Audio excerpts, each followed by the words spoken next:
napkins and pals, and there's also therapy too. All right, guys, welcome on in to Park Pals. Thanks so much for being here. We are finally at Anne's decision, which, woof. We talked about it a little bit last week, and I'll touch on it again this week, but we have a lot going on and a lot of hard truths / questions about this decision. And we'll get into it, but we are not the only ones who feel this way. If you are someone who feels like this was out of left field and decision to have a baby, spoiler alert, but not really spoiler alert at all, then you're not alone. Okay, because this came as a shock not only to fans in my research, but also to the writers. So we'll get there in more detail because I talked to some of the writers as well. One of the writers. Okay, here we go. So season 5, episode 12, Anne's Decision, directed by Ken Whittingham. I think that's how you pronounce it. Sorry if it's Whittingham, but I think it's Whittingham. He's directed so much of Parks. He's done so very much in general, not only Parks, but every show imaginable, pretty much, that we love. He directed The Office, 30 Rock, Abbott Elementary, Scrubs, Girlfriends, like every show ever that you could love. He has directed it and worked on it.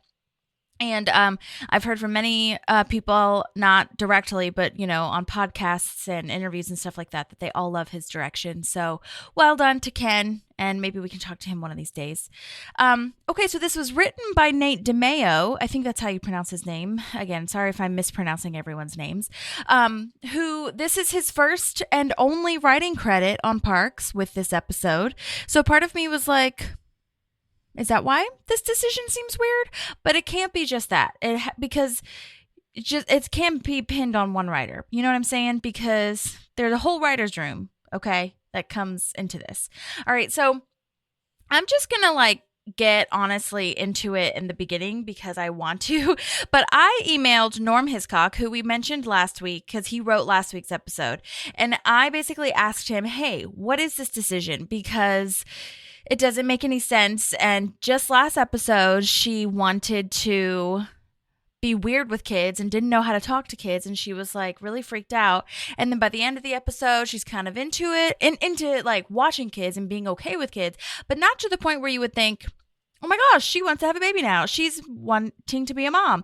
And I literally told him and said to him, she says in this episode, I've been thinking about it for a long time. Even if, see, last week I talked about this and I said if I had justified this, it would be like, okay, you know, by the end of the episode, she's into it, kind of, maybe she is starting to think about it. So I was like, maybe if it did air out of season or out of order. So that was my other justification where I was like, maybe this was meant to be like 2 episodes prior or whatever.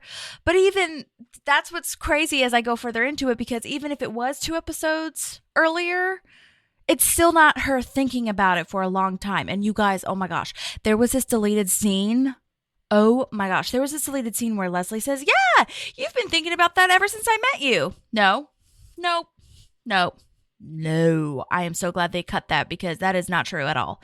So, and I understand I'm being totally, deep with it because I am analyzing it, but I think any Parks fans would just have at least a surface level confusion. You know what I'm saying? Anyhow, okay, let's get to Norm. So I asked him all those things that I told you guys. And then I also wanted to know who thought of the line, because I'm just telling you guys everything. Honestly, I feel like this is just a gab sesh for Parks, okay? But I asked him about the line for in the last episode where Milton, the old guy, is like, women are frail and breakable, like they can't do many things. And Leslie responds with, are you perhaps thinking about a light bulb or your hip? ? And I was like, oh my God, I love that line. And so I complimented him on it and said, Harris Whittles, who wrote that episode, I was like, if he wrote that, well done. If he didn't, oh my gosh, props to whoever did that. And he said it was Harris who thought of the line. He says, we were on set and it was Amy that thought Leslie should have a response in that scene. I was directing and I brought Harris onto the set and he came up with the line. Also, I wrote some extra dialogue / a tiny scene for Rob Lowe in the car while following the garbage truck. Just one more beat to help track that story because I felt like it was a little underrepresented.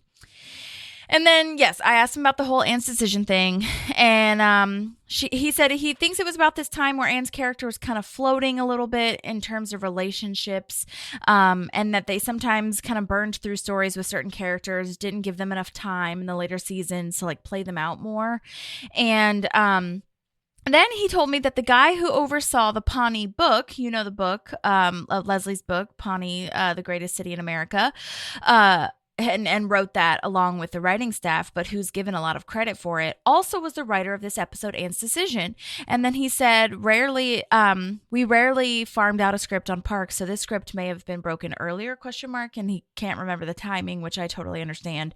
And he agreed. He was like, we definitely did a U-turn in terms of Anne's character. And so I double checked it, and that book was written by him, and I was like, wonder where they found him, like if it was a regular audition, or you know how writers submit packages, or they submit like spec scripts and things like that. But apparently this dude Nate was a friend of Mike Schur's, I think from Harvard maybe, and I think part of the deal for the book was also to write an episode. So, and I like the book, and in fact, if you take out Anne's Decision, there are some great lines and some great things happening in this episode, especially with Ben's decision. I mean, there's lots of decisions being made. Ben's decision for JJ's to be the catering, and I just it was just, that's just a fun little tidbit. I'm not blaming it on this dude at all. It just was, cause we've had many writers and directors that are just one-offs, you know what I'm saying? Directors more so, but I was like, oh my God, this is wild. But it is just funny to me that not only did he agree with me that it was like, we went completely out of direction, but, we also, the other podcast that I've listened to with, what's his name? Greg Levine and Jim O'Hare, they both, well, especially Greg, he definitely thought it was like weird and different for them to do that too. So we are not alone. So I think that's important. But yeah, I mean, it's just wild when you watch it back to back, how the previous episode, she's weird with kids, and the very next episode, she's been thinking about it for a long time. So the last thing I'll say about this, and I'm sure I'll sprinkle this in more, but the last thing I'll say is that just a couple things to note. Again, it doesn't excuse anything, but first, it was out of order a little bit. So I don't know how far out of order, but that episode was not supposed to be back to back. So that helps a tiny, tiny bit. Second, we could justify that she had, been okay / been wanting, maybe wants kids after she hangs out with Ron. She's starting to think about it. Again, if you take out the line, I've been thinking about it for a long time, that could very well be a thing. Number 3, I agree that Anne's character is in fact floundering a tiny bit. And to be quite frank, I think she has been for a little bit. And we love that she's the foil to Leslie's crazy, but Ben kind of does that too. But we also need the best friend. So it's like this weird moment where you're like, we need Anne. We love Anne, especially Rashida, but Anne, the character too. But what are we doing here? She's been dating herself for a very long time. And then all of a sudden she wants to have a baby. And so again, I think anyone should. I've said that to people. I hope no one says that I'm, not wanting this for women, because I feel like you could be absolutely raising a child on your own. If that is a goal of yours, if that is a dream of yours, you want to be a mom, you've been thinking about it, and you want that for yourself. Absolutely. Your body, your choice, your life, your choice. Okay. So it was just weird for me though to see Anne do this where she hadn't been thinking about it for a long time. Okay. All right. I'm sorry. We took a long time going over that, but it is what it is. All right. Oh my God. It's just like a big thing for Parks people, you guys. It's a big thing. Okay. All right. We'll talk about it more as we go. All right. So as you could probably tell, and I'm sorry I didn't say this earlier, but Maddie is not with me this week. Again, just because it's like rounding out the end of the year. It's been a little chaotic on her side with travel and work and having a baby, literally. Anyhow, but she sent in a summary and some notes, and we miss you, Maddie, and we hope you're doing well. Hopefully you can join us in the new year. But let's go ahead and listen to Maddie's summary. Hi, Holly. So sorry I can't be there again today, but I'm so grateful, like I said, about you understanding. Killian turns 1 on Wednesday. and I'm a mess about it, but it's so exciting at the same time. And I'm hoping he feels better before then, and so he's not too sick to do anything fun. But anyway, I am super excited to hopefully catch up with you a little bit more later this week, and I'll touch base with you on that via text. But anyway, so I am here to give a summary of Anne's decision. So Anne shares with Leslie that she has made a big life decision, which Leslie feels she needs to step in and manage. April steps in to help Leslie with one of her many tasks. Chris, Tom, and Ron help Ben taste test caterers for their wedding. So this whole Anne's decision thing, and I think you may have alluded to some of these things in the recording for the Garbage Women episode, but I have not had a chance to listen to that yet. But this seemed very out of the blue for me, especially when she just had so much trouble she felt awkward around kids when she was watching Diane's kids in the last episode. But at the same time, she did come into her own, and she did kind of, find a common ground with them. So I think, there's that too. So maybe that's what you kind of alluded to in the last episode. So I was actually really excited to talk to you about how she got there and all this kind of stuff, and how she narrowed down these people. And amazing that she wants to do it with someone that she knows.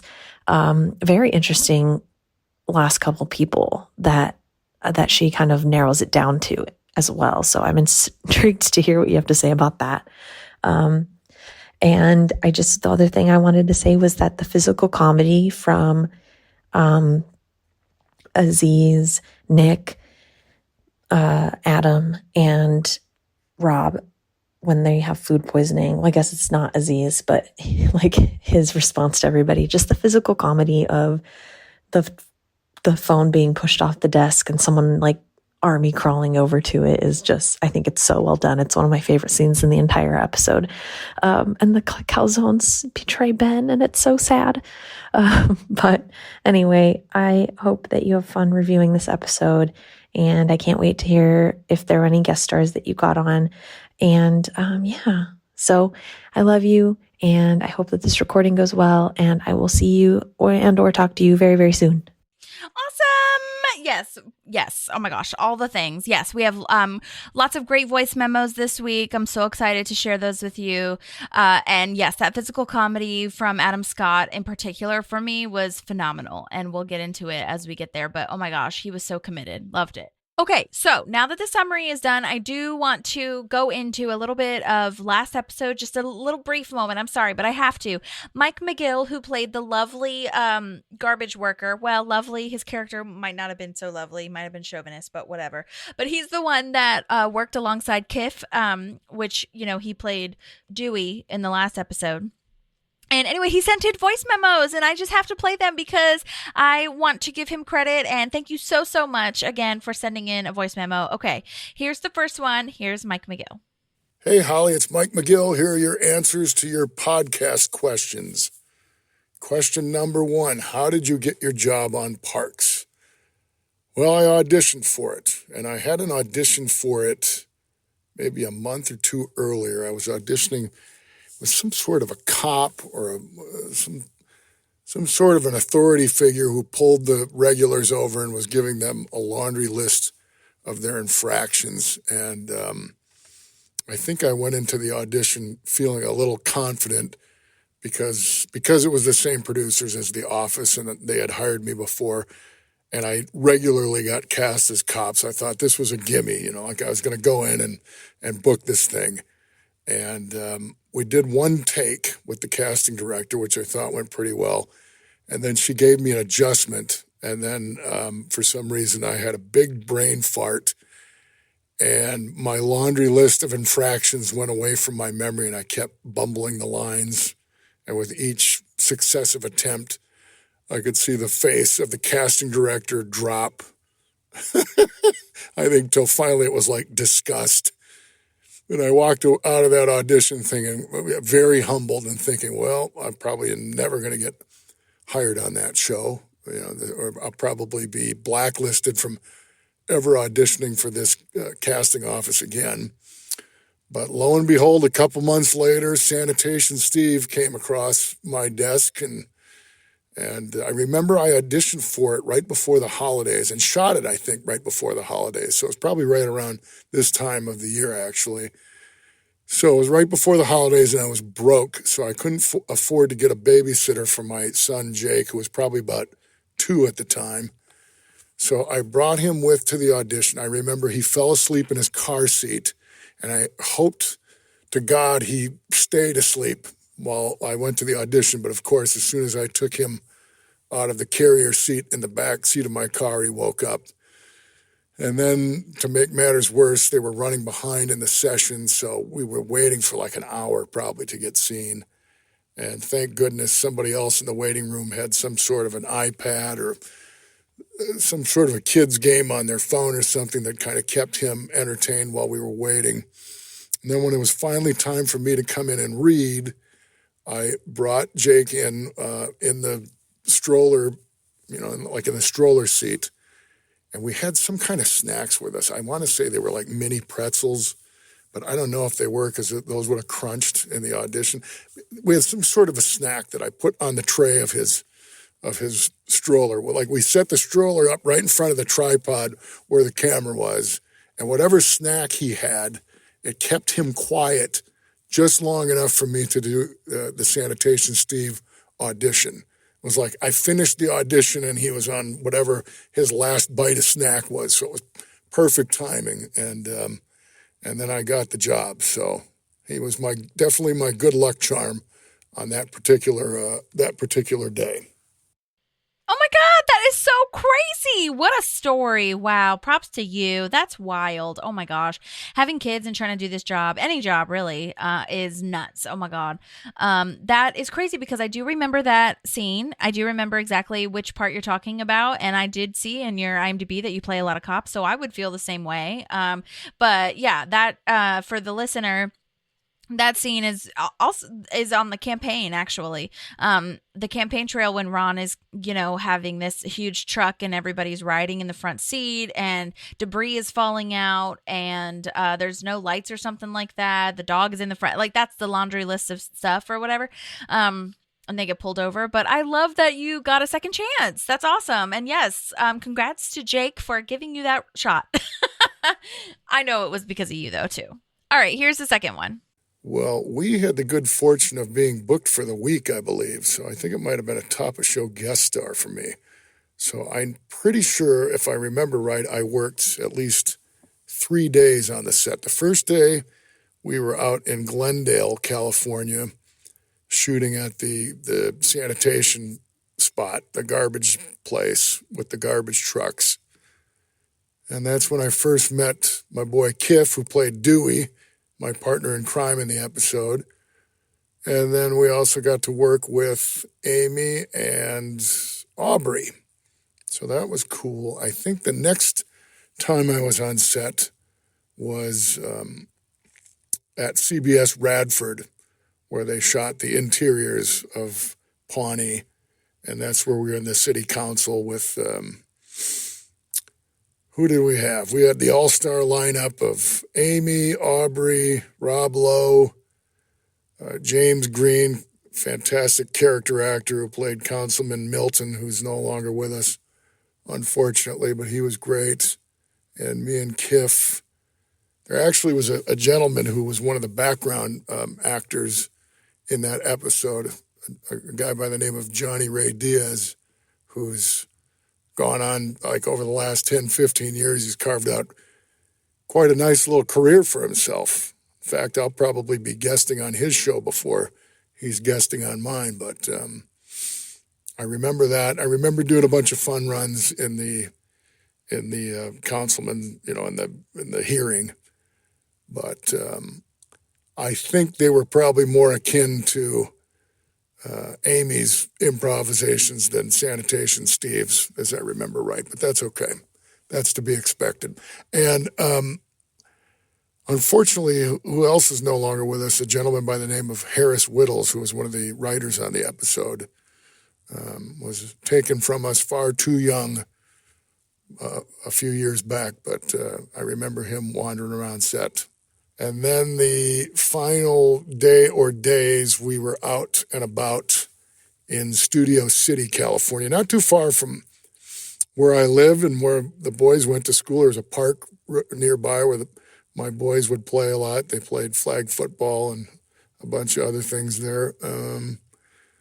And those were the streets of Pawnee, so to speak, when we were out in the field. And I remember talking with Rob Lowe. It always goes back to Jake, my son.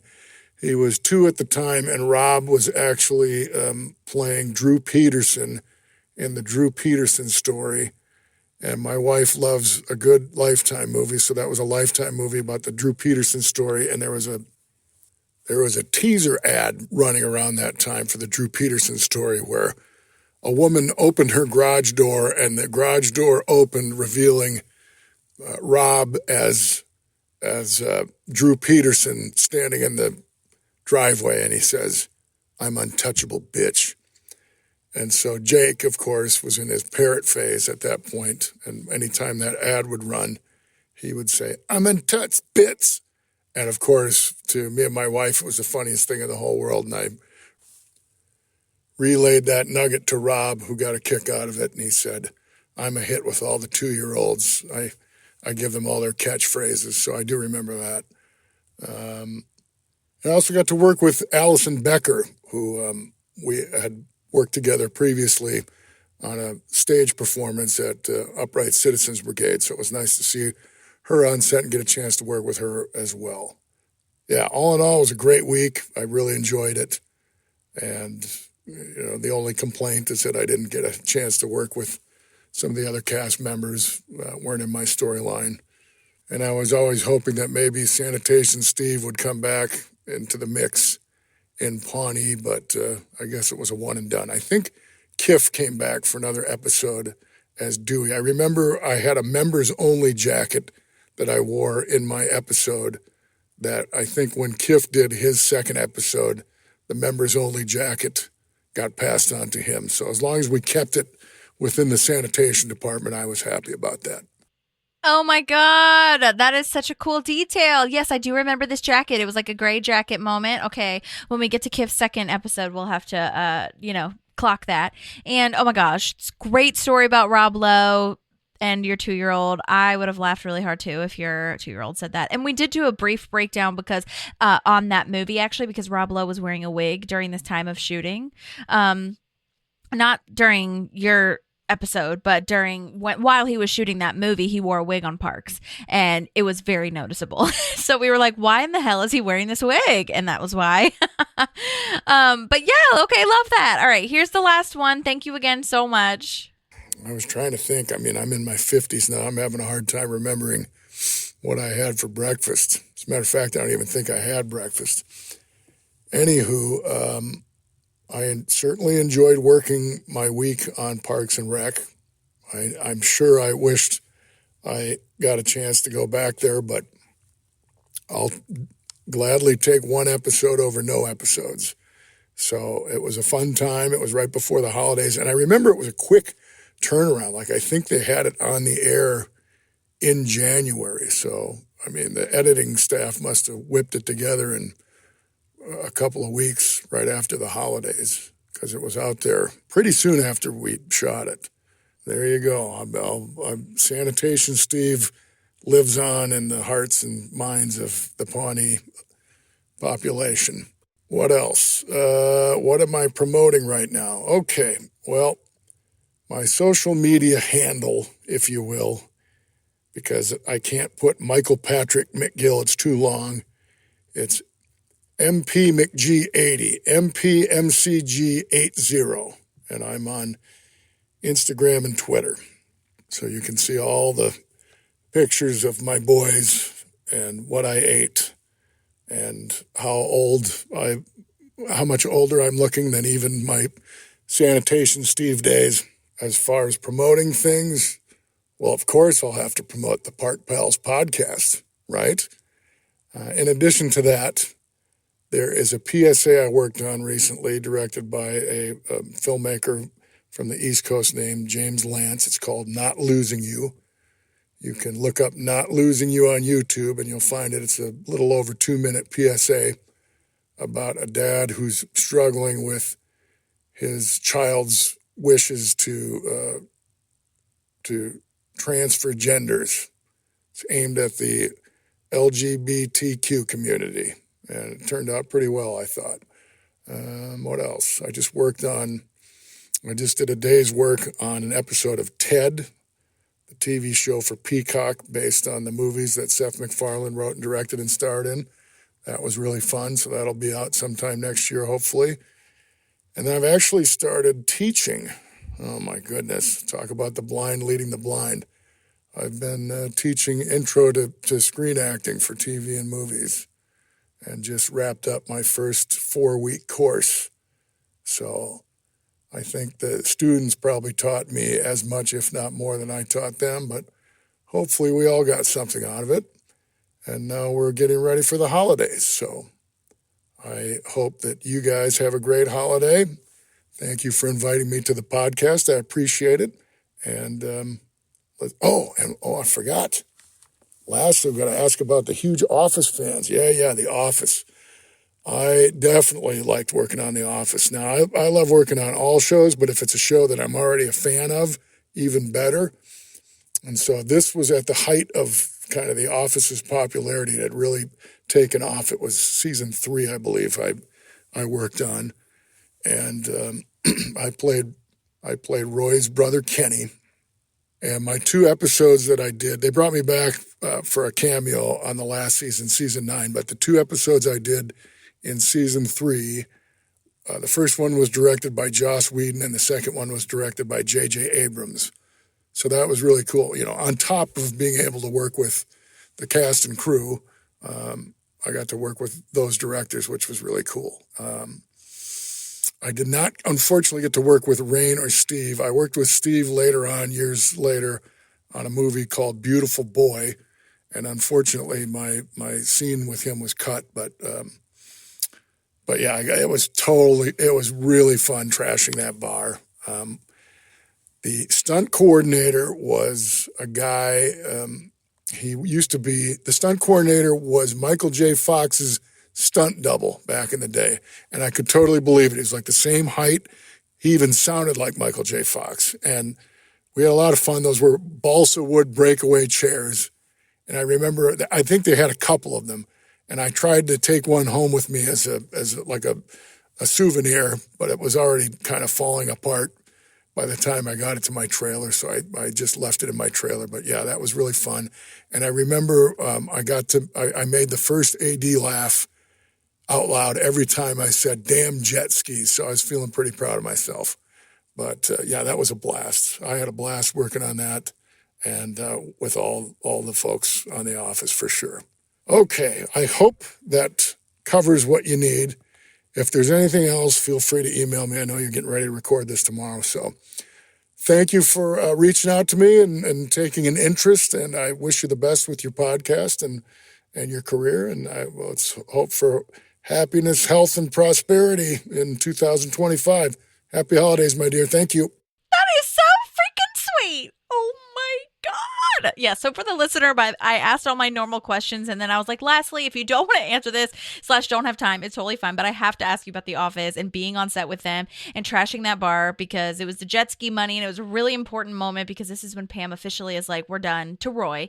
And I was like, oh my God, to just be there. I can't believe it. Michael Fox is like stunt coordinator. What the fuck? That's so cool. Oh my God. Love that so much. I'm sorry that you had a cut scene in that movie, but it must have been cool still to work with them. And yes, I just followed you on Instagram, so I'll post that and make sure that's out there. Yes, Sanitation Steve does live on. I do wish that you could come back. I say this to so many people. I wish so many people, so many guest stars could come back because that's the thing too. I feel like our podcast should honestly, I mean, it kind of is, but I was going to say should be like renamed like, Friends of Park Pals or something, because we really are talking to the Park Pals. Like I have made it kind of a mission of mine to talk to all the background guest stars, everybody that is, crew, but also like even the one-liner people. And I'll talk about this later, but like even the deleted scene people, I want to hear everything about it. And I know that it's like, I have so much empathy and compassion for also actors that, go on these auditions. If most of the time they're under 5 lines, but they're still a huge deal. Like, you had to to take your kid to the audition or whatever. And then so booking it is just like such a dream, and our only wish and goal is to do it again one day. You know what I mean? And so to have this dream come true, but also to hear about the behind the scenes details, and these behind the scenes details that I'm learning, it's just phenomenal. So I feel like our rebranding is really just about all of the guest stars that are on the show and the wonderful community that Pawnee has built. So I'm just so happy that you could be a part of that. Mike also sent me a wonderful picture that I'm going to ask if I can post, maybe just on our stories. And it was all of them together on set that day.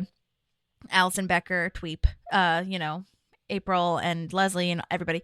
So I'm so happy about that. Thank you so much for answering the questions. And yes, happy holidays to you. Thank you so much.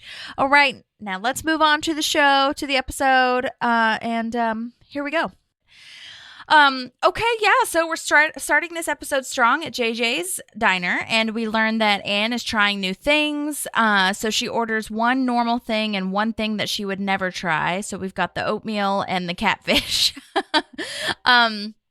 I like Ron's just really blunt explain. And then she, kind of goes on to explain that she has a blog. She's been documenting all the new things that she's trying. And I think that's kind of cool if she's been dating herself and like wanting to understand and like, reflect on all of her experiences that she's been going through. I think that's really cool. I would read that.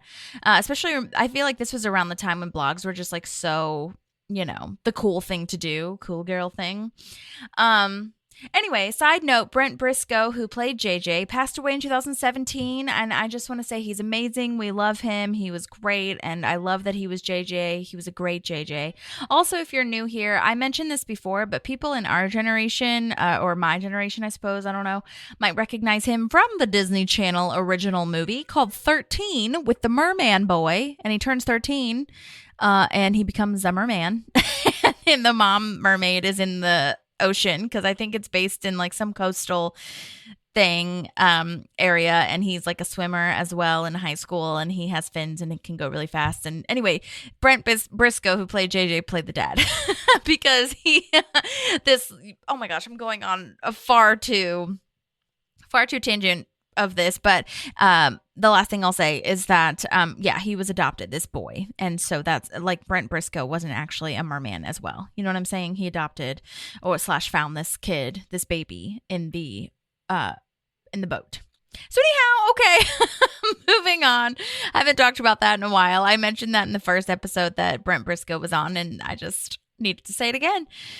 All right, so we show her skydiving and, documenting that for the blog, and she's totally screaming, going wild. That must have been a really fun stunt setup. I can imagine, them getting a studio and renting out like a green screen situation that and that guy, I wanted to know who the guy was that was with her, because that would have been a really fun role. Hopefully he was, I don't know, professional as far as like, maybe he could have been a stunt dude. You know what I'm saying? Not that they were really skydiving, but that, great work to him. All right, so next scene is Leslie telling Anne that she should do ice skating for her next adventure and for the blog.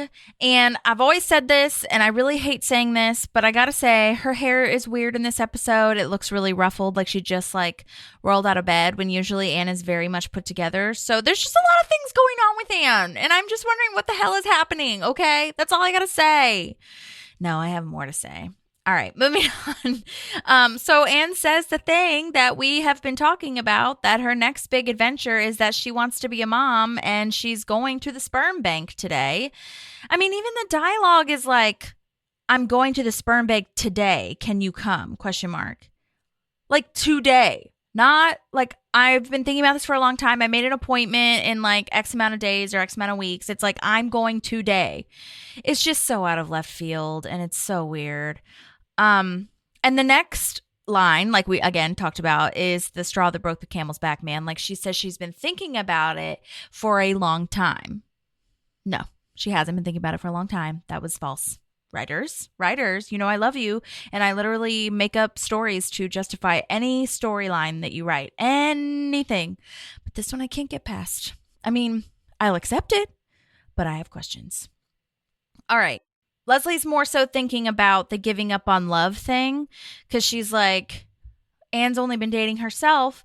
So, like, she's just going to give up on love and have a baby by herself. But for me, that's not the weird part. Like, I don't care if you're a single mom. Like, you know, whatever. But as Anne's friend, I think what you should be asking is, wait, since when did you want to be a mom? Not when is love happening for you? You know what I mean?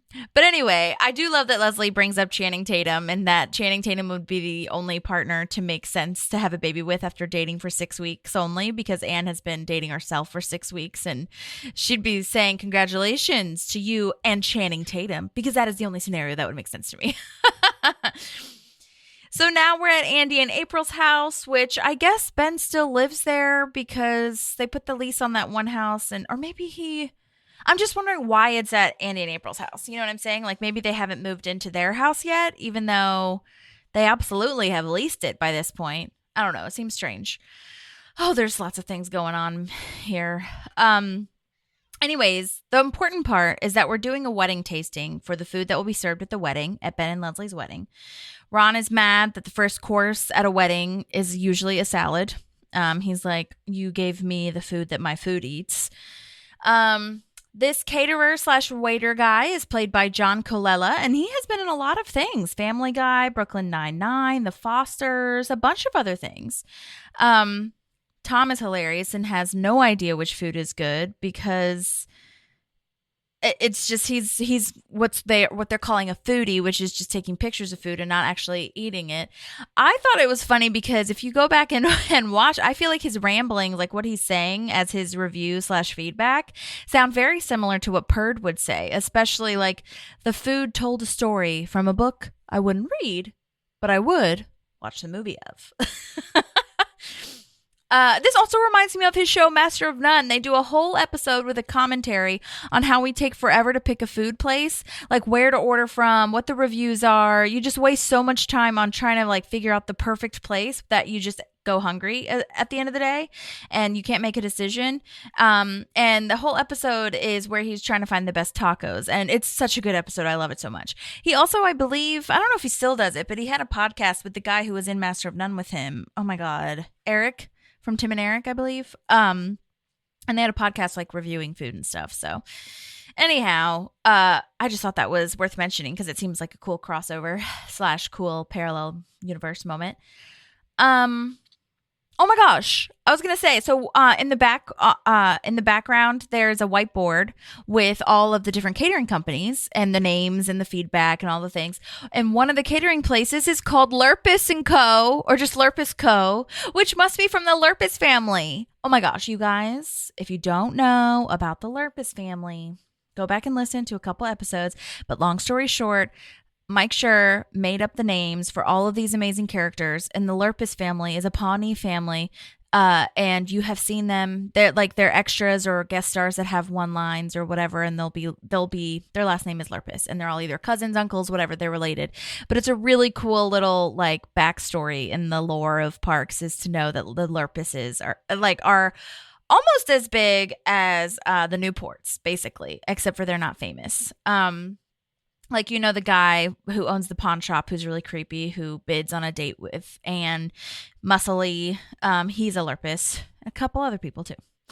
Dave King, if you're familiar with Dave King, he writes a lot of the episodes. He has made an appearance as a Lurpus before as well. So, anyway, moving on. Sorry. Okay, I love the notes. Speaking of the whiteboard, I do love the notes on the whiteboard as well for Ron. First one says bad meat from Ron. Super simple, straight to the point. Second one from Ron said, second company, Ron says no. It's just no. Last one says fantastic meat dish, thumbs up. Love that. Oh my gosh. And then Ben goes on his soapbox, holier than thou tangent about how the first place had a stunning innovation of culinary cuisine. I wouldn't quite call it a calzone, but it was literally just a calzone. Which, by the way, they did look just like empanadas. I don't know if I'd be able to make a difference without tasting it. But they just look like empanadas. But those also look like mini calzones, I suppose. And if they have meat and cheese inside, I don't know. They could be either. But to Ben, it's a calzone. Okay, so now we're at the Sperm Bank of America, and the lady who works there is getting some information. Then this is one of our favorite lines in the series, and I'm pretty positive I said this in Maddie's wedding speech when I was the maid of honor, when the lady asks if they're a couple because they're at the sperm bank together, and Leslie says, tragically, we are both heterosexual. Because I know that Leslie would date Anne if they were gay. And I felt that same way when I was making the speech, and I had to say it at Maddie's wedding speech. And I'm pretty positive everyone else was like, what the fuck is she talking about? But Maddie got it, and that's what's most important. So Anne has no idea what she's looking for. Again, further proving my point, basically. But I guess it can all be overwhelming. But I don't think she did any research before she came here. You know, I feel like it was maybe impulsive. Even though that's not what they're trying to show. But anyhow, oh my God. They basically ask, like the lady asks, you know, so what are you looking for? And she's like, just some sperm. And she really just meant like, are you looking for a specific kind of guy? Like what kind of attributes would you like this, you know, to have, that kind of thing. And so there's a binder and they're looking through all the sperm donors, and Sewage Joe comes in. Gross. This is the actor Kirk Fox, who is wonderful, comedian, also on a bunch of different TV shows. And the reason that I thought Jury Duty was a real show, like not a prank show, because I saw Kirk Fox and a couple of other people on Mike Schur shows and TikToks, and I was like, these are actors. What are you talking about? I don't know how that main guy didn't know them. He was a unicorn of people that didn't know the famous. Like, because he was young is the thing. If you're older, okay, I get it. All right. Anyhow, Kirk Fox is great. We love him.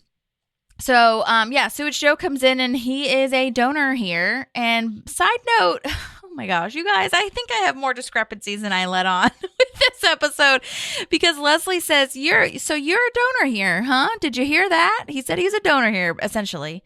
I believe the line is literally, did you hear that? And he doesn't say anywhere that he is a donor, but I guess Leslie just assumes that. Before he, says it. But he does say that he is a sperm donor, and, free money, free porn. Love that line. If you're looking to buy weed, I'm looking as well. I just love his line reading on that too. It's so funny. All right. Well, in the next scene, April is trying on Leslie Knope outfits because she's covering for Leslie, leading a public forum for the Pawnee Commons every day this week. Every day? ? That's intense. Why every day? Oh my God. Woof. Oh my gosh, this patch on one of the outfits, on one of the blazers, Team Aniston, she had this sewn in. You can't take it off. Yes. I love that. Love it so much. And then Fleetwood Mac Sex Pants. Okay, I love this. Okay, first of all, Fleetwood Mac Sex Pants, first of all. But secondly, it's a condom that has Sweetums on it. So Sweetums makes condoms? ? I bet they're flavored too. Oh my God, Sweetums. Hilarious. But yeah, that line was great. So I love that very much. Fleetwood Mac Sex Pants. How about just Fleetwood Mac? When Andy says, new band name, I call it. Anyhow. So since that sperm bank is out, Sewage Joe works there, so we're not getting his sperm, okay? Leslie says you'd probably want to know the guy, so let's maybe know the guy before we find another sperm bank. And Leslie is more so, I think, leaning towards maybe you can date someone and then see where that leads, because you'll know him and you can have a baby together kind of vibe. But Anne runs with this in kind of an opposite situation and says, great idea. I'm going to go home, make a list of guys I know that would be interested, and interview them. And I do love that line of, this was your idea and I love it. You're great. And it's really not, I mean, it is a good guise, like to, say that you're going to interview them for some health thing, men's health on her blog, all that kind of stuff. And there's 3 guys on this list, on Anne's list, which makes sense because, as she was saying, in Pawnee, it's like if you rule out all of the weirdos and creeps and the people who are married, you're really not left with much, okay? The first one is Dr. Harris. Oh my gosh, yay, we love him. We interviewed Cooper Thornton, who plays Dr. Harris. Great work. And I'll post that interview in the show notes if you haven't listened to that yet. They had a lot of deleted scenes, and him and Anne bond over how they can wiggle their ears. But there's a part of it also where Leslie asks why he wanted to be a doctor, and it reminded me of when we were interviewing him, because he said, and I think Maddie pointed this out really, but basically his character backstory / reasoning was that he really likes the nuts and bolts of it all, but he just doesn't really like people. But he still really likes the science of it. So if he didn't have to talk to people, it'd be great. But the whole wiggling their ears thing was so fun because I messaged him and I got some really cool feedback from him. But let me go ahead and play the deleted scenes for you guys so that you can hear that first. Was it to look at boobs all day? Actually, it's because all the men in my family die young. My father died when he was 42. My grandfather had a heart attack at 37. Yes! It's genetic poison. I'm very sorry for your loss, sis. Oh my God, Leslie, it's so crazy. But anyway, yeah, that was really cool. To me, that was a cool deleted scene just because he was talking about kind of what we already, discovered and proving that he likes the nuts and bolts of it all.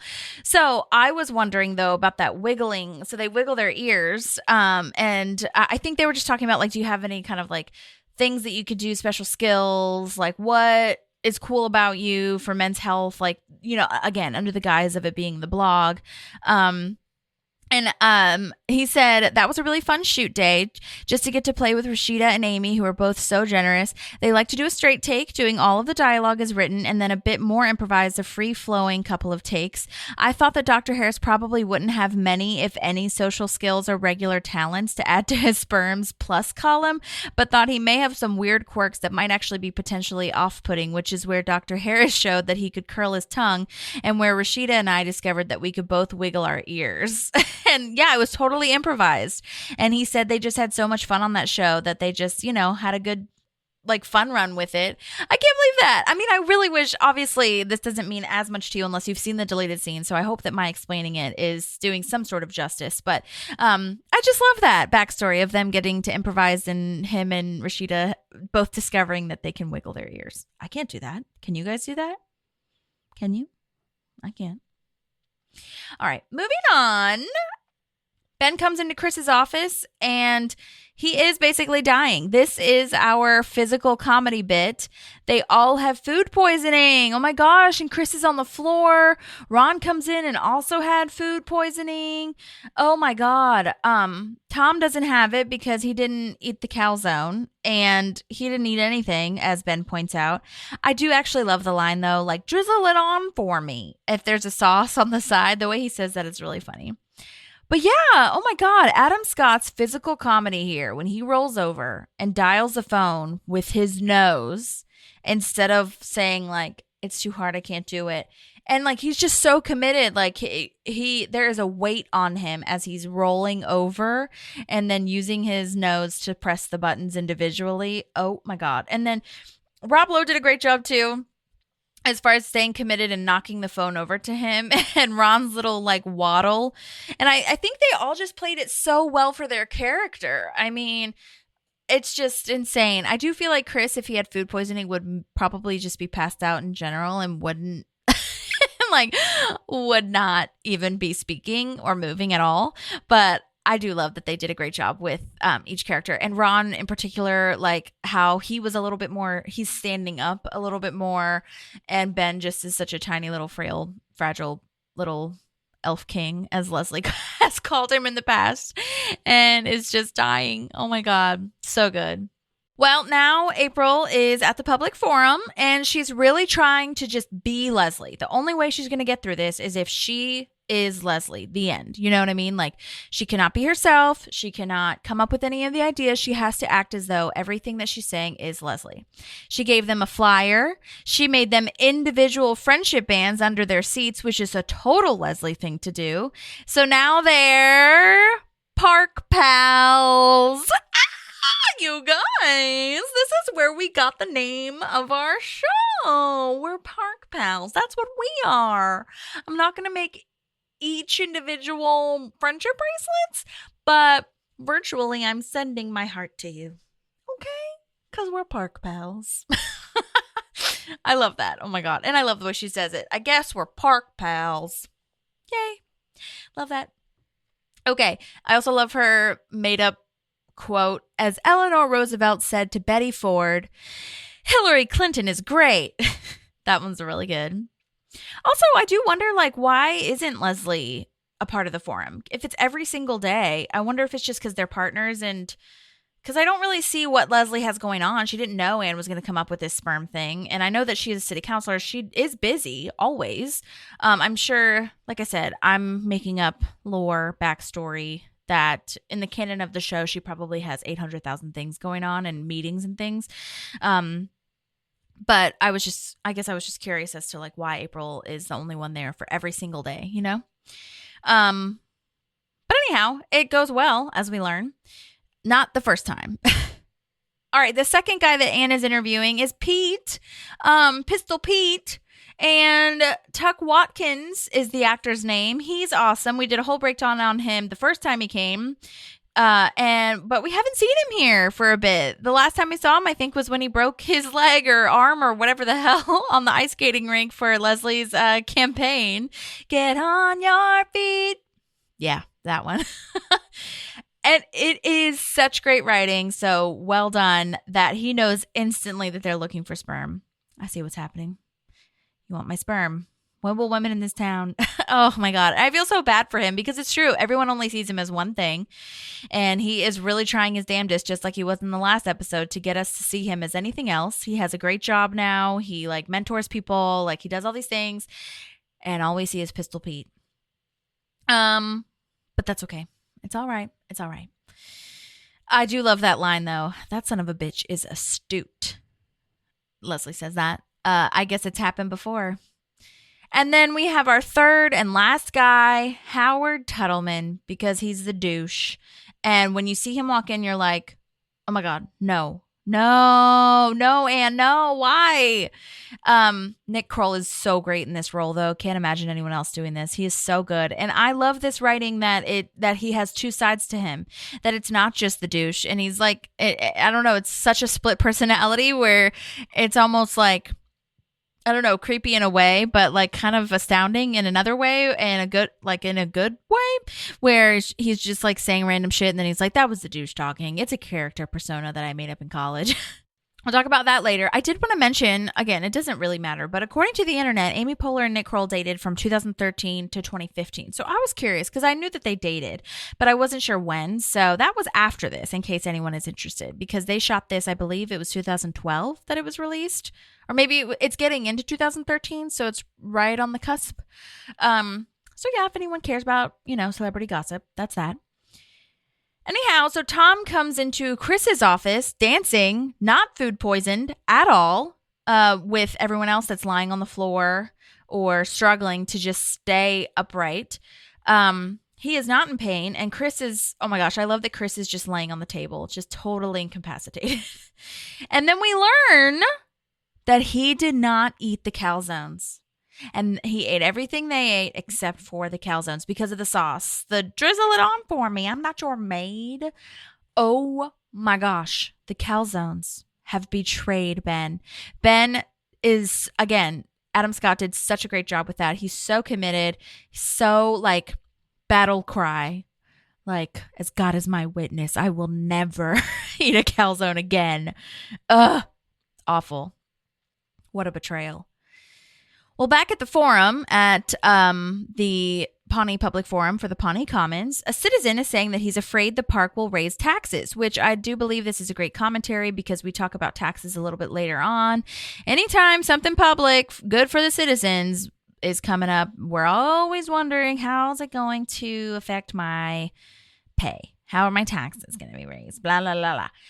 And I love this guy so much. He's a little bit, this character is a little bit more scared and maybe open-minded-ish, sort of, not really-ish, than the last guy that comes up to talk about taxes.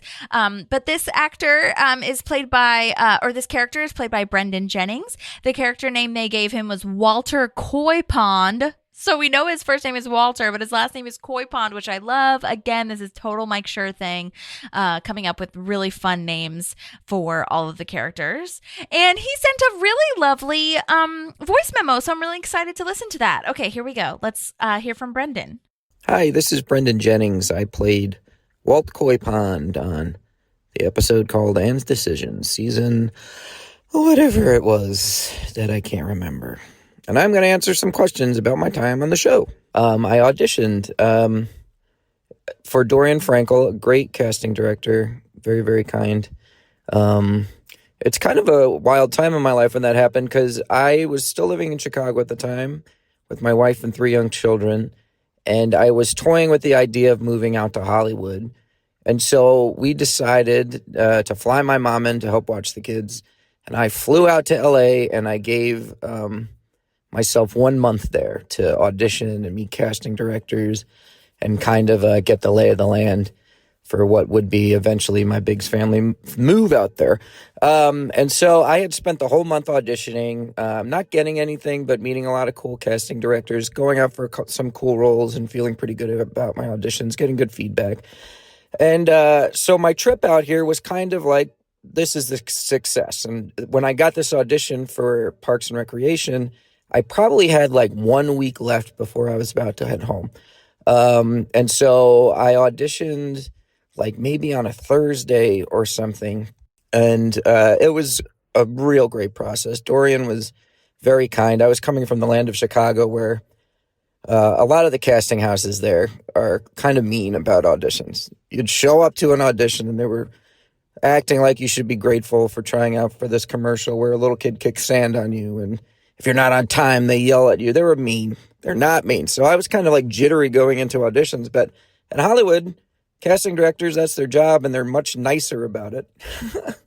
So I go into this office, and right away on her office, there's signs everywhere saying, if you mess up, don't apologize. We can do it again. It's a lot of like calming, reassuring things that are really nice for actors to see because we just want to be perfect all the time. We want to nail it.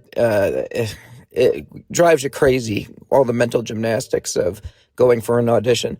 So I went in and I read with Dorian, and right away I mess up and I apologize. She points to the sign, laughs at it.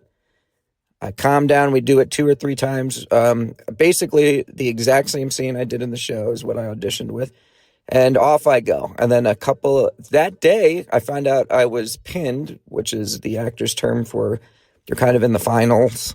There's a couple people, maybe they pick you. You hope you get lucky. So I tootle around for my last weekend there. And then I think maybe that Monday or something, I was in a car driving back from another audition, and I got a call from my manager saying I booked the Parks and Rec gig. And it was a very awesome moment. I mean, no joke, I'm in the last week of my adventure out there wondering if I should move or not. And I get this great moment where I'm sitting in this rental car, and I get to call my wife and say, I booked the gig, and I'm shooting it the day before I fly home. So it was such a great victory. You know, your boy teared up a little bit. Yeah, I know. You guys think I'm a tough guy, but I teared up a little bit. Very amazing experience. And to get it right at the wire, you know, my mom flying out, doing all that. There was a lot of sacrifices being made for me to go out there for a month. And to come home with kind of like a little prize was really great. And the little prize was, I mean, a network TV show was very, very good. Didn't pay enough for me to pay my SAG wages. That was another stress. Stresses just keep popping up in this job all the time. I finally book a job, and then I have to join the union, and it turns out I can't afford to pay the union because I have to. Guys, you don't need to hear this part of the answer. I'm blathering. How was my time on set?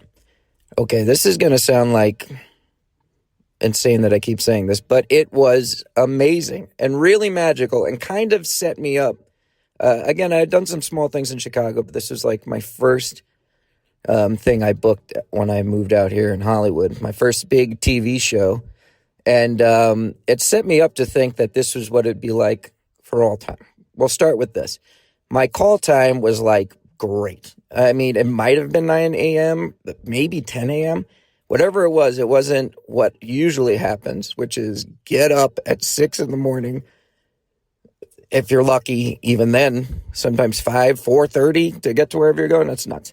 So I had a great call time, show up fresh, piping hot, ready to go, get into my little dressing room, which was awesome. This was on the CBS Radford lot is where they shot, which was really fun because years later I would work on an amazing TV show called AP Bio, where I got to write on that show, and I was also I played a janitor on that show. Please check out AP Bio. I think it's on Netflix now. It did quite well. You guys will enjoy it if you're Parks and Rec fans.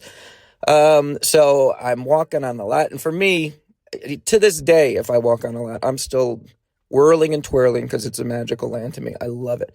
So I get this great call time. I'm walking onto the lot.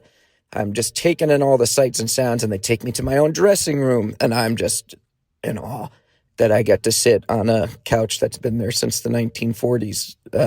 Maybe Lucille Ball took a nap on this couch. I don't know. It's really fantastic. And another thing that never happens, all of a sudden on my door, rap, tap, tap, they're ready for you in here in makeup. Go ahead and put your costume on. I'm probably on set maybe an hour after I showed up. Something that never happened ever again to this day. I've had 6 a.m. call times, and I didn't show up to set till like 11 p.m. So, I mean, this thing's cruising. And again, this is my first thing, so I'm like, this is how it goes. They call you in. They're ready for you. We van down to the set of we all saw it on the show every time they do like a big town meeting. And there it is. I mean, the room is all set up. Aubrey Plaza and Chris Pratt are there. I mean, that's awesome. And it's all set up to go. I meet the director. He's very nice. I sit down in my seat amongst all the various people in the scene and the extras who like show up there all the time, and they're like regular townsfolk. So we do the scene, and it was great. So easy breezy. The director, we probably did the thing like 5 times. Another thing that has never happened in my career again. We just did it, done. Unbelievable. As for my performance, I was like nervous. I didn't want to mess around with it. You come on these things, you're a guest star. Don't try to show off. You never know what they want from you. Some places do want you to mess around and have fun. Aubrey and Chris did, and they were hilarious. And I'm like, well, they're allowed to. I'm just going to make sure I keep doing what I'm here to do. And so I just kept doing the little Walt Coypine thing. Sweet little nervous guy. Nervous about spiders in the park. And I never got a note. So I guess that's what they wanted me to do. And I was like, just do the job. Get it done. And I did. And I was real happy how it turned out. I mean, exactly what I auditioned with ended up on the screen. Nothing got cut. Fun part. And it was great. It was so easy. Done so fast. I could not believe it. Once again, folks, that has never happened in my life ever again. We're in the van. I'm done. Heading back. And in the van, Chris Pratt's there. Insanely nice. I know that's like the big Hollywood question when you work with people. Are they nice? He was amazingly nice. He was very kind, talking to everybody that was in the van. There was this sweet old lady that was in the scene with me, and a bunch of other people. He was great. I mean, it's one of those things that sticks with you when, like, a star is really cool to people. You should always be cool to people. I think I'm cool to people, guys. I'm not a star, though. Oh, boy, I'm rambling again. So anyway, I basically showed up at like 9 a.m, and no joke, ladies and gentlemen, was done before noon. It's crazy. They were like, do you want to stay for lunch? And I'm like, no, I don't. I've had enough magic for today. And I just went home, or someone else's home, and then I flew home to my home the next day. An amazing, amazing, amazing first gig to have, and really set me up to think that that's how easy it would be. It was unbelievable how fast they shot that scene. They had everything set up. They got all their coverage, and no joke, had it done probably in 45 minutes. A very rare feat, and everybody was so amazingly kind. And then, months and months later, you get that cool little bump. This is back when Facebook wasn't filled with nonsense. So the episode airs, and all of a sudden I get more messages than I've ever had in my life. Oh my God, was that you on the show? It was great. It was such a wonderful, wonderful experience. And really at a time in my life when I, 3 young kids thinking about making this giant move to come out here and do something like this. And it really pushed it over the finish line. It was like, yeah, we got to go out. We got to move out to this beautiful land of dreams. Really great experience. Well, that's my tale. I hope you enjoyed it. Where you can find me, I don't really do socials anymore. I guess you can find me on Instagram if you want to see pictures of my cute kids. But also, if you want to see me do live performances anywhere, I'm in a group called Cook County Social Club. Check us out at Cook County Social Club on Instagram. I think that's the only place we are. Also, with my friends from Cook County Social Club, we made a really great podcast called Get It to Dutch. It's the story of 3 struggling, idiotic Hollywood film writers who write a script every week and judge each other and go on Hollywood adventures. It's very fun. It's like the 3 Stooges trying to succeed in this wild and crazy world of glitz and glamour. So Get It to Dutch wherever you get your podcasts. And if you see me on the streets, say hello. Kindly. Don't just scream at me. I get scared. I'm easily frightened. Thank you and goodbye. Oh my gosh, Brendan, that was amazing. I'll say this when I email you back, but I actually know the Cook County Social Club. I took, everybody on the podcast mostly knows, but I know I took improv lessons or classes or whatever you want to call them at IO West. Rest in peace to IO West. But yeah, I saw Cook County all the time. And I think they were on like the Thursday lineup, which was one of the best nights at IO West. And super talented people. Brendan's awesome. I remember, I think I took classes from somebody in Cook County. Shoot, I can't remember the name. I need to look that up. That's really terrible. Shoot. I'm having a blank moment, but it's okay. I loved the classes that I took with the Cook County people, and it was great. It was great. I loved it. And that's also where I took classes from Craig Kakowski, and so it was really cool. And it's just always cool to see him around on shows that I love, and Carla's writing everywhere and all these things.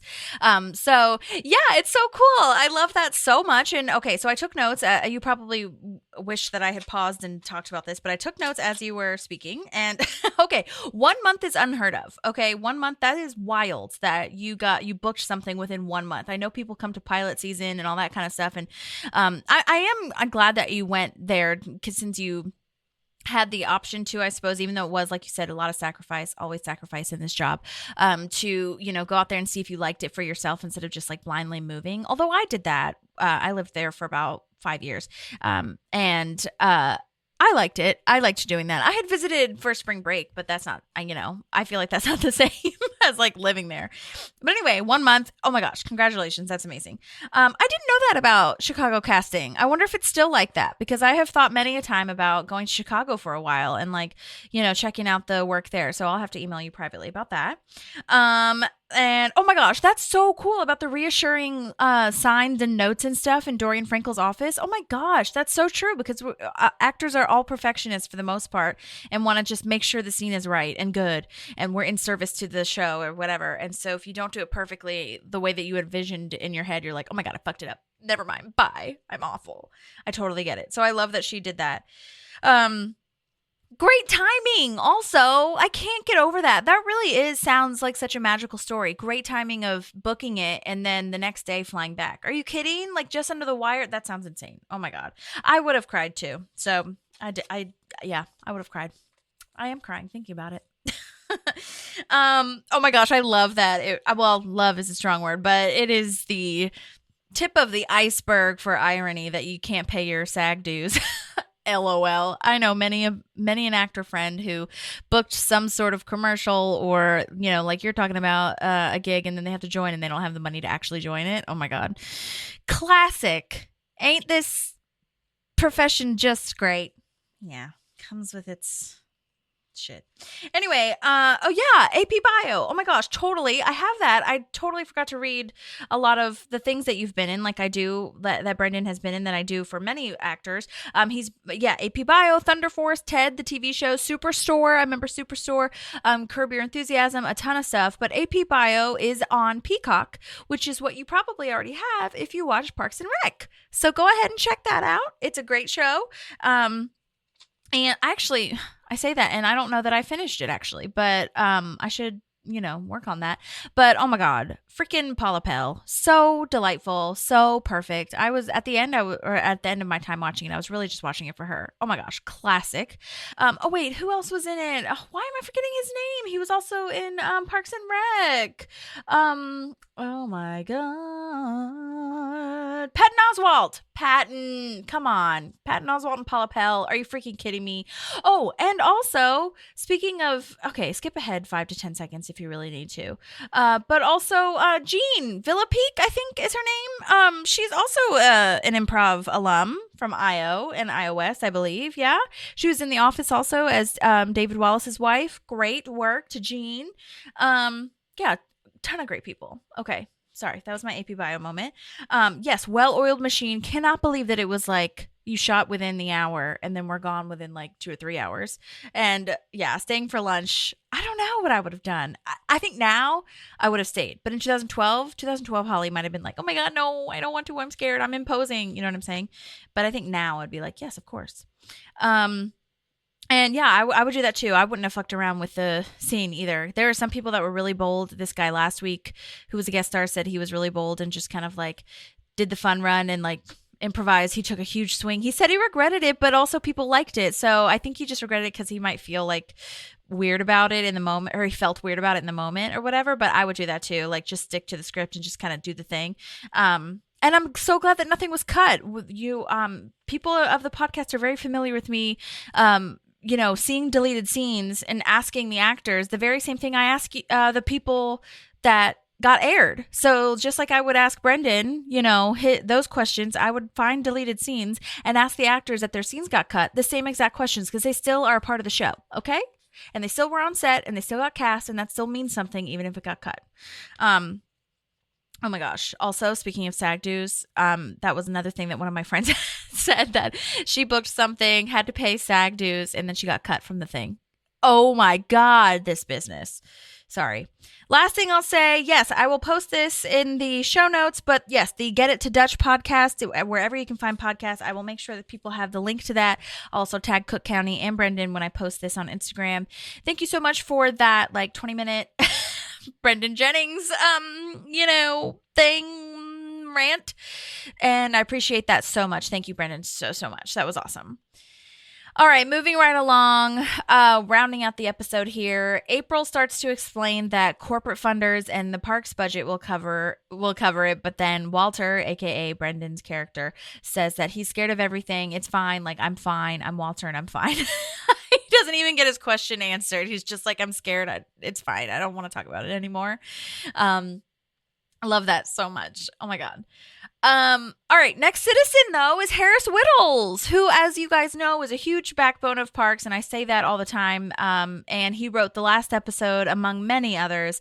And he comes in as a citizen of Pawnee, along with Colton Dunn, I think is his last name, where they also from Superstore, where they play the animal control people. But Harris is a citizen in this one, where he asks if it'll be a topless park. And the next lady says, if this is a topless park, I will not sign this petition.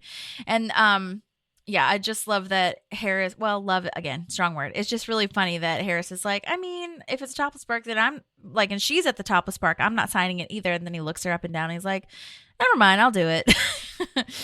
And this next lady, by the way, who asks if it's going to be a topless park, is the wonderful lady who follows Ron around in his circle desk. And she's come back many a time, actually, throughout the series. Not super often, but she comes back when it counts, man, doesn't she? But she made sun tea with the infected water that was in one of the parks. And this was when Ron was in his little bubble circle desk thing and running around just trying to get his attention. Oh my gosh. Her name is Sarah Van Horn, and her character name is Gretel, which I love. I think I knew this from previous times when she was on the show, but it's always a nice reminder to hear these characters' names. Love it. I still can't find any information for contacting her. I would, but I just hope she knows that she did great. All right. So our next guy, oh my gosh, we've also seen this guy before. Our next citizen is a recurring citizen. Oh my God, love this so much. He is our chanter guy, is what I call him. He chants at every town meeting. This one, last time he was like ham and mayonnaise and her daughter is an idiot. All those chants were in these citizen forums. But this time he's saying Topless Park. This actor's name is Jeffrey Markle, and we got great voice memos from him back in the day. And I did email him and ask him if he remembers in particular how this day on set was. And side note, he's also a singer and an artist, so check him out. I'll post his information in the show notes as well. But I emailed him and, like I said, asked if he had any memories. And he said, this again was just a great day of getting paid, treated well, and being silly. And he did say that this was one time from being chanter guy that it made him feel creepy because he was shouting Topless Park with a bunch of young ladies around. I didn't even think of that, but yeah, that's what happened. Also, Mel Cowan is there, who is also improv dude, sketch dude, and it's a super short scene, so his scene actually got cut, sadly, but he is the one, he's been in so many episodes, I feel, and he's the one that yells.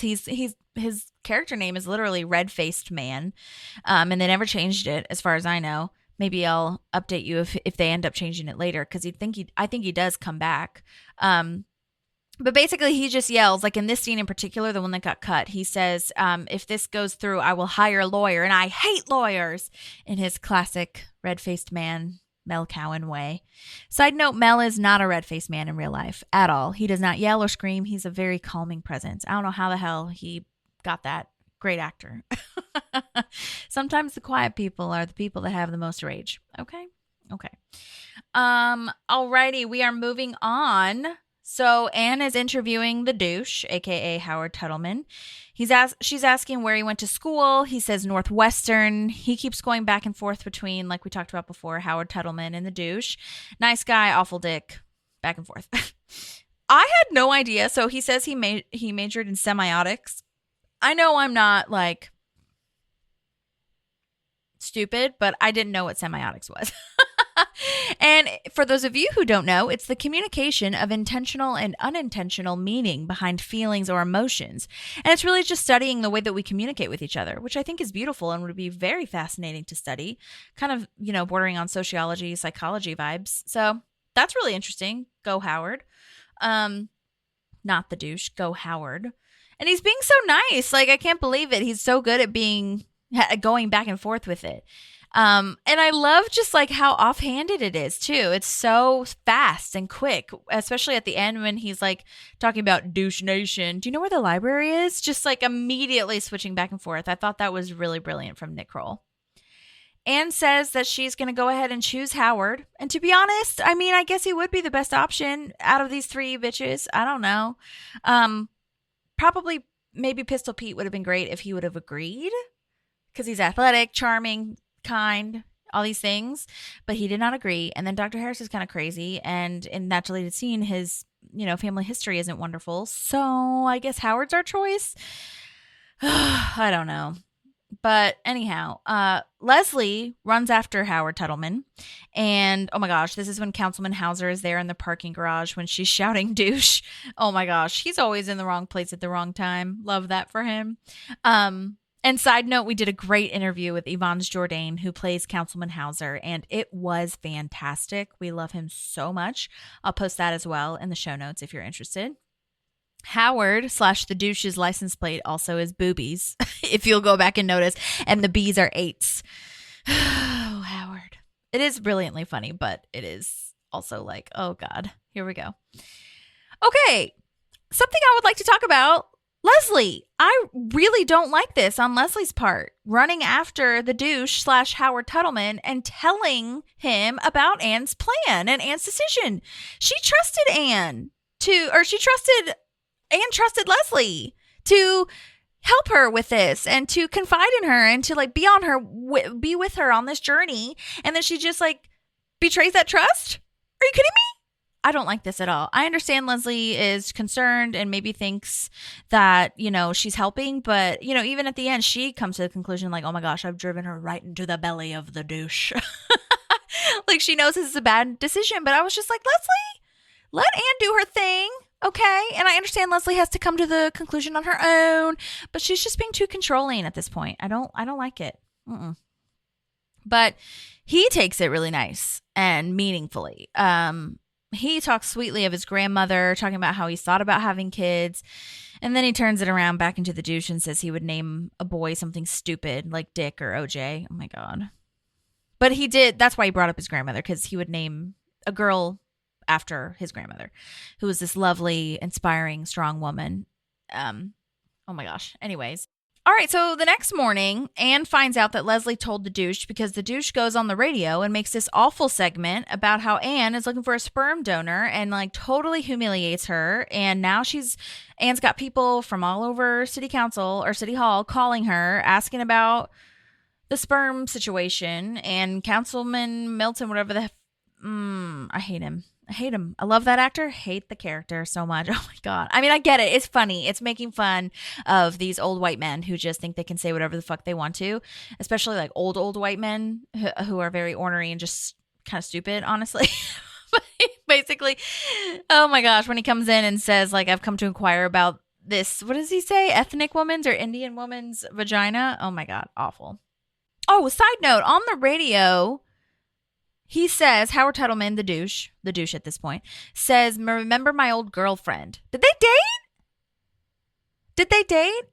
Did they go out? Is that right? Am I insane? Okay, I gotta fact check that. I could see her going on like one date when she was like going out with a bunch of people. I don't know. Yes, they did. Oh my gosh. I'm just imagining it. It was at the Snake Hole Lounge. Okay, thank you for walking through that with me. Yes, it was at the Snake Hole Lounge and they met at the market. And if you're looking for douches, they're in aisle me. Oh my God, ridiculous. And it was the fight episode. Okay. Thank you, everyone. Thank you. It's so funny you forget everybody that Anne's ever dated, almost. Okay, sorry. Moving on. I am on Anne's side here. Like I said, I think it's weird and it sucks because it's true. Leslie, it's awesome that it happened for you the way that it did. Like, it's great that you and Ben met each other and you guys are living this lovely dream together. But it's just like you can't betray her trust like that, to tell. And then he's going to go tell everybody about it on the radio. I mean, I know that Leslie didn't anticipate this, but that was her choice, really. It's a weird decision and it doesn't make sense to a lot of us, but it's hers to make. You know what I'm saying? All right, so next day, Donna asks how the forum went to April, and it went terribly, and she doesn't understand how Leslie can be Leslie all the time. Literally same. I don't understand it either. Now we're back at JJ's, though, and I really love that Ben is trusting his friends, his guy friends, to be in this decision with him. It's very special.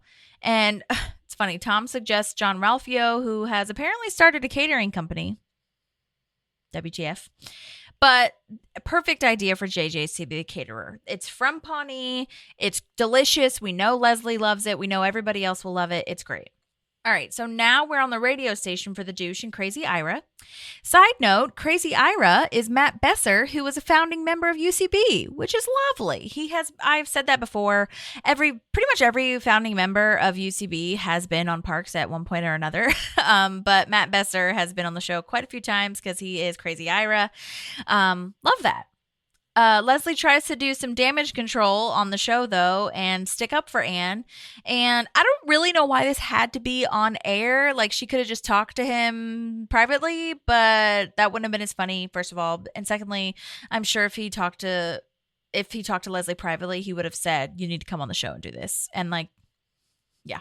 So I get it. Oh my gosh, he challenges her to a Jello fight with Breasty Bertha. Breasty Bertha. That is kind of funny, even though it's awful. I hate it. It's just wrong on so many levels too, with the Cosby sound effect. Oh my God. And the imitation. Dude, this would not fly today. Okay. It didn't really fly then, but I guess it was just like, again, it's making fun of the bad people. Okay.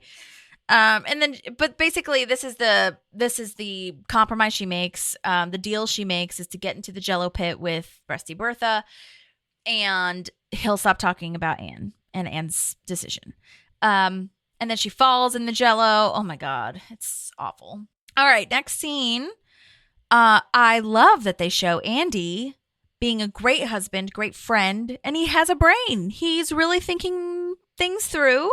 He purposely doesn't bring the Leslie stuff and says, "You're the smartest person I know. I think you can do this just being yourself," because the bag doesn't have her Leslie stuff in it at the forum, and she has to go up there in her own clothes with her own brain and her own personality. And she starts out trying to be Leslie's personality in April's clothes, but it does not work. And so she just becomes herself, and it's perfect. I think it's important also them showing that it was him that thought of this, like with his touch to the forehead, kind of like, oop, I did it. Side note, oh my gosh, I feel like this is scandalous and great in one way, but glad they cut it in another way. There was a beautiful deleted scene about how Jerry is the one that suggests that she just be April. It's so wonderful. He's so complimentary, saying she's lovely, smart, like she can do this on her own. And it was really touching. And then April immediately turns on him and tells him to be someone else. And like, you should, not be yourself, blah, blah, blah. And I didn't want to play it. It's too sad, but which is maybe why they cut it. I don't know. But regardless, just thought it was worth mentioning to tell you guys, the super fans. Okay, so there is a citizen that's asking how much this is going to cost. And again, we already covered this topic. April tried to cover this topic, but, it's a great commentary, like I said, on how that's the first question people are going to ask. And April is explaining the costs using numbers, as one would. And the citizen is so against it and says, "I don't need a math lesson. Just tell me without using numbers." This guy's name is Jimmy, and he's been in The Sopranos. He played a guard in the new Joker movie, Doom Patrol, Blue Bloods, lots of stuff. He also has a podcast called Baby Mouth. If you wanted to listen to that, I'll post that in the show notes. But let's go ahead and listen to his awesome voice memo, because he sent me a great voice memo, and can't wait to hear it. Here's Jimmy. Hey, this is Jimmy Smagula. Thank you so much for having me on the Park Pals podcast. Yes, I went to an audition. I just got an audition in my email, as you do, as an actor. I had just moved to LA maybe a year or two before I got this audition. So I had done a couple television shows, but I was really excited to get this Parks and Rec audition, of course, because it's one of the greatest comedies of all time. And went to the audition, read scene, and I believe the casting director had me read a second scene. So I went in, I had a character, I read it. She said, "Come on back, try this one." Went back in, read the second character, and I remember we did 3 takes. And the very last take, she said, "Now this one, just throw it away. Just completely throw it away." So I did. And she said, "Great." And that was it. And I think 2 or 3 days later, I got a call saying I'd booked the job. I mean, I was very lucky. I was very, it's hard just to get auditions. So to get an audition for a big show like that when you first get to LA, really a year after I'd been there, was a big deal. And then to book it was just incredible. Really exciting. How was my day on set? My day on set was fantastic. It was magical. I believe we filmed at the CBS Radford lot, which is in Studio City. And I had a great time. I don't remember too much about it, but I did work with Aubrey Plaza and Chris Pratt, and they were fantastic. So much fun. I remember the director being wonderful. I remember us being on a big set in a, community kind of room. And it was great. There's not much to say about it. It wasn't a very long day. I only had a couple lines, but it was thrilling to be able to work with Aubrey and Chris. The only other thing I'd say is that, acting is really hard. You have to kind of keep that fire within you to keep going. And so getting to be in a show like Parks and Rec was just a great kind of way for me to know, like, hey, you know what? I think you're going to be okay. Like, you booked this big, successful, funny comedy. And, when you book a show like that, that is iconic, it helps you as an actor. It helps you to keep going and keep the faith. And so that's all. It was a much more important thing for me than just a couple lines. To promote right now, my podcast, Baby Mouth, is up on all platforms. It is a podcast where I try foods I've never had before with a celebrity guest. I eat their favorite food that I've never had before. And for instance, I've done tuna fish with Rosie O'Donnell. I've done figs with Melissa Fumero. I've done cottage cheese with Cola Scola. So that is currently up on all platforms. And I'm currently appearing in my 9th Broadway show in New York City, which is A Wonderful World, the Louis Armstrong musical. So you can come and see us in that as well here on Broadway. Thanks so much for having me. Oh my gosh, that is so great. I did not know about the Broadway career. I'm sorry that I didn't mention that before. Oh my gosh, great work.